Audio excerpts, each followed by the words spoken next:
আসামি তাকে খেলার ছলে কোনো কিছু দিবে এই মর্মে তাকে প্রথমে ডেকে নিয়ে যায়, তারপরে তাকে ঘাটায় নিয়ে আসে, সেখান থেকে তাকে অপহরণ করে নিয়ে যায় হলো কালিয়াকৈরে এক রেল স্টেশনের পাশে।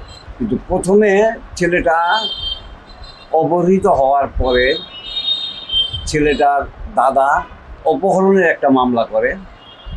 এই আসামিকে লাস্ট সিন হিসাবে কেউ দেখার কারণে তার বিরুদ্ধে এই মামলাটা করে যে এই অপহরণ করছে।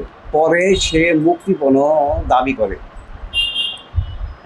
তারপরে আর এই ডিসিজকে পাওয়া না দেওয়ায় পুলিশ এই ছেলেটাকে গ্রেপ্তার করে। গ্রেপ্তার করার পরে সে একটা 164 করে এবং এর মধ্যে কালিয়াকৈর থানার পুলিশ রেল স্টেশনের পাশের জঙ্গলের থেকে এই লাশটা উদ্ধার করে গলিত অবস্থায় 3 দিন পর।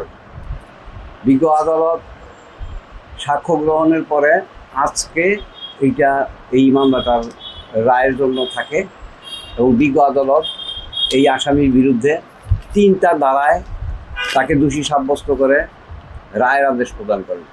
1 নম্বরে রায় দেন উনি 302 ধারায় তাকে মৃত্যুদণ্ডাদেশ প্রদান করা হয় দোষী সাব্যস্ত করে।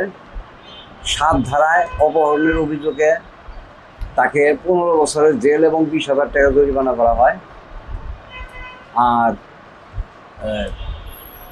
201 ধারায়, তার মানে লাশ গোপনের অভিযোগে তার বিরুদ্ধে বিজ্ঞ আদালত 5 বছরের কারাদণ্ড এবং 10,000 টাকা জরিমানা আদেশ প্রদান করেন। আমরা প্রসিকিউশন পক্ষ থেকে এবং বাদীর পক্ষের থেকে বিজ্ঞ আদালতের রায়ে আমরা সন্তুষ্ট প্রকাশ করতেছি।